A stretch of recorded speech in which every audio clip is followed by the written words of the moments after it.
Hi అందరికీ welcome to my channel అండి సిరి చిన్న వ్లాగ్స్. ఈరోజు నేను నా ఫస్ట్ వ్లాగ్ గ్రీనరీతో స్టార్ట్ చేద్దామని చెప్పి మా దగ్గర ఉన్న కొంచెం చెట్లను మీకు చూపిద్దామని చెప్పి వీడియో తీసానండి. ఏమేమి చెట్లు ఉన్నాయి, బేసిక్ చెట్లు ఏమేమి ఉన్నాయని చెప్పి చూపిద్దామని చిన్ని వీడియో చేశాను. ముందుగా తులసమ్మతో స్టార్ట్ చేస్తానండి. తులసమ్మ చెట్టు ఈ మధ్య ఏంటో మరి తెల్లగా చిన్న చిన్న పురుగు పడుతుందండి. ఎందుకో మరి రీజన్ తెలీదు. మీకు ఎవరికైనా తెలిస్తే నాకు కింద కామెంట్ చేయండి ఖచ్చితంగా. ఇదైతే నా ఫస్ట్ తులసి చెట్టు అండి. ఇది పెట్టి 5 years అవుతుంది. దాని పక్కనే శంకు చెట్టు ఉందండి. ఇది తీసుకొని నాకు 1 month అవుతుంది అంతే. కాకపోతే రోజు 3-4 flowers ఇస్తుందండి. చాలా హెల్తీగా ఉంది. దీనికి ఇంకా చిన్న చిన్న తీగలు కూడా వస్తున్నాయి. దీని కింద ఇవన్నీ చిన్న చిన్న ప్లాంట్స్ అండి. ఇరిగిపోయిన మొక్కలు ఉంటాయి కదా, అన్నీ అలా పెట్టేశాను. అవి ఇప్పుడు బాగా అయ్యాయి. వేరే పాట్లోకి రీపాటింగ్ చేస్తాను నేను. చూడండి ఇలా తీగలు వచ్చేసాయి వీటిని ఆ గ్రిల్స్కి అలాగా చుట్టేస్తే మంచిగా అల్లుకుంటుందండి. దాని పక్కనే నాకు మల్లెపూ చెట్టు ఉందండి. అది నాకు చాలా పాత చెట్టు, 8 years అవుతున్నట్టుంది. అసలు ఇంతకుముందు పూలు వచ్చేది కానీ గత 1 year నుంచి అసలు ఏం రావట్లేదండి. మొగ్గ కానీ పువ్వు కానీ ఏం లేదు. చెట్టులాగా పేలగా అయిపోయింది. రీజన్ ఏంటో తెలియదు. అప్పటికి నేను ఆకులన్నీ తీసేసి చాలా స్టెమ్స్ కట్ చేశానండి. అయినా అలానే ఉంది ఆ చెట్టు. గ్రోతింగ్ ఏం లేదు, అలానే ఉంది.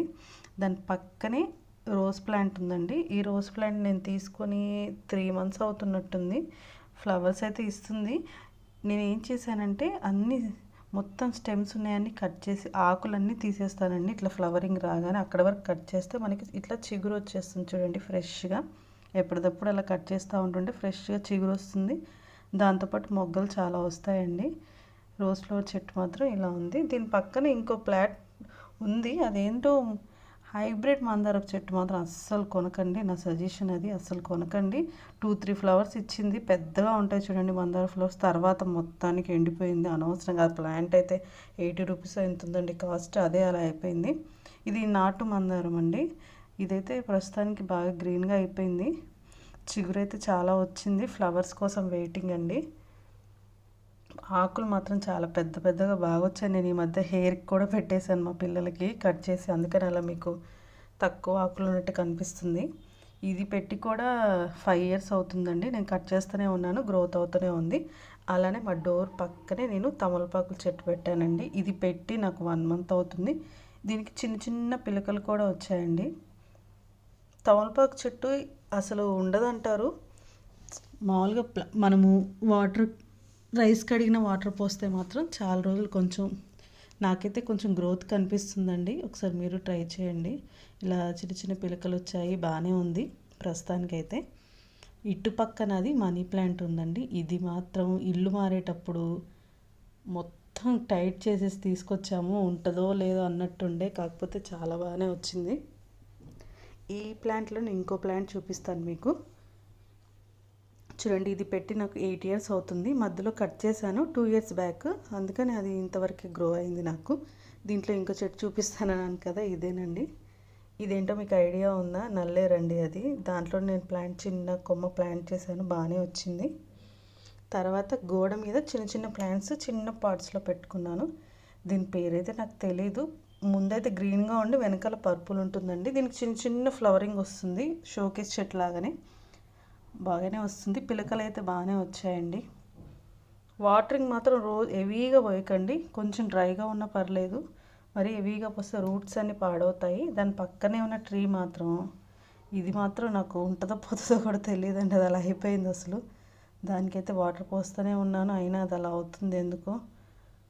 చూద్దాం అది ఉంటుందో లేకపోతే వేరే ప్లాంట్ ఏదైనా అందులో రీపాట్ చేయొచ్చు.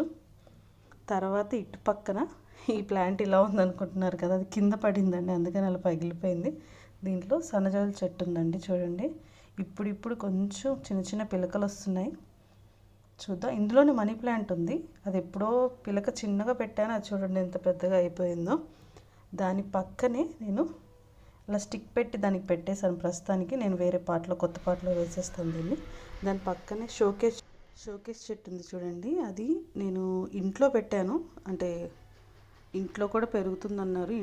ఇండోర్ ప్లాంట్ అన్నారు. అందుకని ఇంట్లో పెడితే అసలు గ్రోతింగ్ లేదండి. కానీ బయట పెట్టాక మాత్రం చాలా మంచిగా గ్రీన్గా వచ్చింది. ఇంతకుముందు అయితే వాడిపోయినట్టు ఆకులన్నీ ఊడి కింద పడిపోయాయండి. ఇప్పుడైతే మంచిగానే ఉంది, పర్లేదు, బాగానే వచ్చింది బయట పెట్టాక. అలాగే దాని పక్కనే పుదీనా ఉందండి. చాలా బాగా వచ్చిందండి. పుదీనా మాత్రం గ్రీన్గా బాగా వచ్చింది. నేను ఎప్పటికప్పుడు కట్ చేస్తూ ఉంటాను. చిన్న ప్లాట్లో పెట్టాను, అయినా కానీ బాగా గ్రోతింగ్ ఉందండి. దీన్ని వేరే పార్ట్లోకి మారిస్తే కొంచెం పెద్దగా ఏమన్నా గ్రో అవుతుందేమో చూడాలి. ప్రస్తుతానికైతే చాలా గ్రీన్గా ఉందండి. పుదీనా మాత్రం ఎప్పటికప్పుడు కట్ చేసుకుంటే చాలా ఫ్రెష్గా చిగురు వస్తుంది, తొందరగా క్విక్గా గ్రో అవుతుందండి. మామూలుగా అయితే ఇట్లా ప్లాంట్ కింద స్టాండ్స్ పెడతాం కదా. ప్లేట్ స్టాండ్ ఎందుకు పెట్టానంటే, మామూలుగా పైన అపార్ట్మెంట్స్ కదండి, పైన మరి నీళ్ళు కింద కోడుస్తాయి. అలా డైరెక్ట్గా ప్లేట్ పెడితే కింద ఎర్ర మచ్చట్లు పడతాయి.